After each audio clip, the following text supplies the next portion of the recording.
তানভীর বলে ওঠে, কিছু একটা বলার ছিল না রাতপরি? শুভা খুব শক্ত করে নিজের জামার সাইড ধরে ফেলে। তানভীর আবার বলে ওঠে, উত্তরটা দাও। শুভা কি বলবে কিছুই ভেবে পায় না। তানভীর শুভাকে চুপ থাকতে দেখে বেশ বিরক্ত হয়ে যায়, তাই জোরে ধমকিয়ে বলে ওঠে, এই উত্তর দে। শুভা তানভীরের ধমক শুনে চমকে ওঠে আর ভয়ে বলেই দেয়। শুভা ভয়ে ধরপড় করে বলে ওঠে, I love you too. Tanvir বলে ওঠে, ঠিক করে বলো। শুভা আবার ভয়ে ভয়ে আস্তে আস্তে বলে ওঠে, I love you too Tanvir. কথাটা শোনা মাত্রই তানভীর মাথা নিচু করে শুভার গালে কিস করে আর বলে ওঠে, তানভীর আমি কি তোমাকে জোর করেছি? শুভা বলে ওঠে, জি। তানভীর রেগে গিয়ে বলে ওঠে, কি? শুভা আবার ভয়ে ভয়ে বলে ওঠে, না।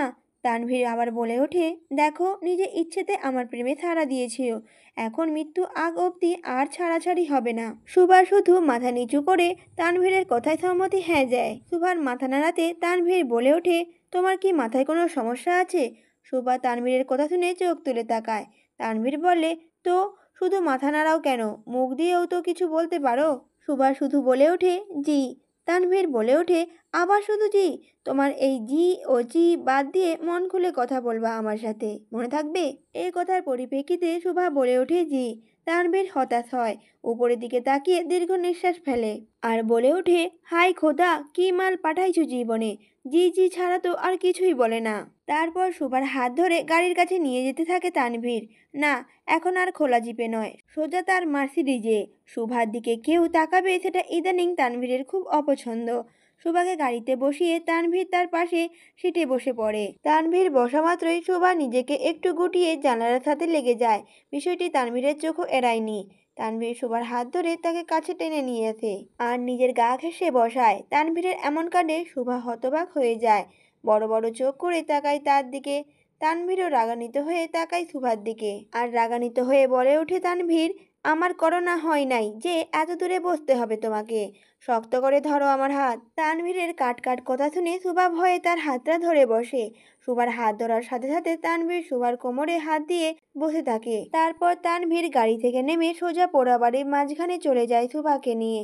একটু একান্তে সময় কাটানো দরকার এখন। তানভীর বলে ওঠে, আমরা রিলেশনশিপে আছি প্রায় 45 মিনিট হয়ে গেছে, চলো বিয়ে করে ফেলি এখন। তানভীরের কথা শুনে শুকনো ঢোক গেলে শুভা আর বলে ওঠে, শুভা এত তাড়াতাড়ি? প্রতি উত্তরে তানভীর বলে ওঠে, হারাম রিলেশনশিপে বেশিক্ষণ থাকা ঠিক না, আল্লাহ গুনাহ দেয়। তাও 45 মিনিট ওভার হয়ে গেছে। তানভীরের কথাতে কি বলবে শুভা কিছুই বুঝে উঠতে পারে না। শুভা জানে তানভীর কিছু চাইলে তাকে আটকানো মুশকিল, তাই শুভা বলে ওঠে, আমার তো এখনো পরীক্ষা রয়েছে। প্রতি উত্তরে তানভীর বলে ওঠে, শিক্ষা বোর্ড উড়াইয়া দিই তাহলে? শুভা তাড়াহুড়ো করে বলে উঠল, না না। তানভীর বলে উঠল, আমাদের মাঝখানে যা আসবে আমি তাকে আস্ত রাখবো না পড়ি। তখন শুভা খুব ঠান্ডা আর নরম গলায় তানভীরকে অনুরোধ করে যেন তার পরীক্ষা অবধি তাকে সময় দেওয়া হয়। তানভীরও শুভার অনুরোধ ফেলতে পারে না, তাই তানভীর বলে ওঠে, যেদিন পরীক্ষা শেষ হবে সেই দিন রাতে তাহলে আমার হয়ে যাবা, ঠিক আছে? প্রতি উত্তরে শুভা বলে ওঠে, ঠিক আছে। কালবৈশাখীর সময়, থেকে থেকে ঝড় তুফান লেগেই থাকে। তানভীর ও শুভার কথোপকথনের মাঝেই খুব জোরে বাতাসে শুভার ওড়নাটা হালকা উপরে উঠে যায়। তানভীর নিজ হাতে শুভার ওড়না ঠিক করে দেয়। শুভা একটু অস্বস্তি বোধ করে। শুভার অবস্থা দেখে তানভীর বলে ওঠে, তুমি রিলেশনশিপে আছো কিন্তু তোমার বয়ফ্রেন্ডকে জড়িয়ে ধরো না, এটা কিন্তু বেমানান রাতপরি। শুভা তানভীরের কথা শুনে একটু চিন্তায় পড়ে যায়। একটু আগেও যে মানুষটা হারাম রিলেশনশিপে না থাকার কথা বলছিল সেই মানুষটি এখন তাকে জড়িয়ে ধরতে বলছে, এ যেন ভূতের মুখে দোয়া কালাম। শুভা তানভীরের কথায় প্রচণ্ড অস্বস্তি বোধ করে, তাই ধরবে কিনা ধরবে না ভাবতে থাকে। কিন্তু শুভার এই চিন্তা ভাবনায় তানভীর ঠিক পছন্দ হয় না। সে খুব জোরে ধমকিয়ে বলে ওঠে, কি হলো, ধরো। তানভীরের ঝাড়ি শুনে শুভা তাকে তাড়াতাড়ি জড়িয়ে ধরে, কিন্তু শুভার ধরাটা ঠিক তানভীরের পছন্দ হয় না, তাই বলে ওঠে, টাইট করে ধরো। শুভা তানভীরকে টাইট করে জড়িয়ে ধরতেই তানভীর ও শুভাকে জড়িয়ে ধরে।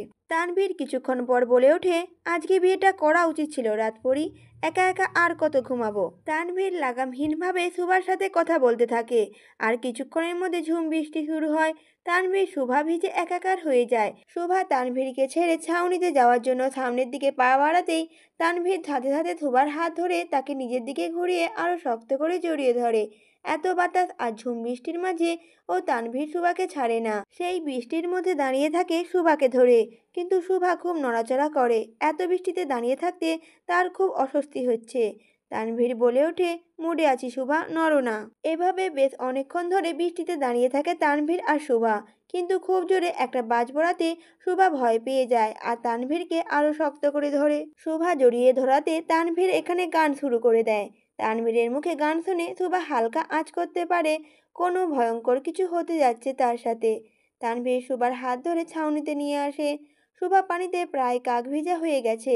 তানভীর সুভার হিজাবটা খুলে ফেলে আর ওড়না দিয়ে সুভার মুখ মুছাতে থাকে। ভেজা ওড়না দিয়ে কতটুকু পানি মুছবে তা ঠিক জানা নেই সুভার, তাও তানভীরকে আটকাতে পারছে না সে।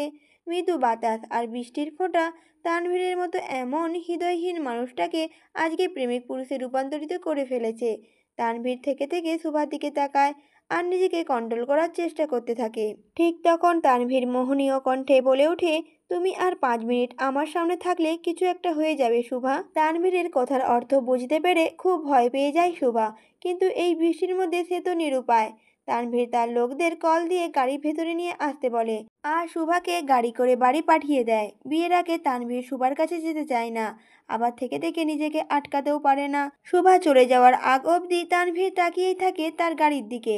তানভীর তখন বলে ওঠে, যখনই ওই রূপ স্মরণ হয় লাগে না কোনো লোক ও লজ্জার ভয়।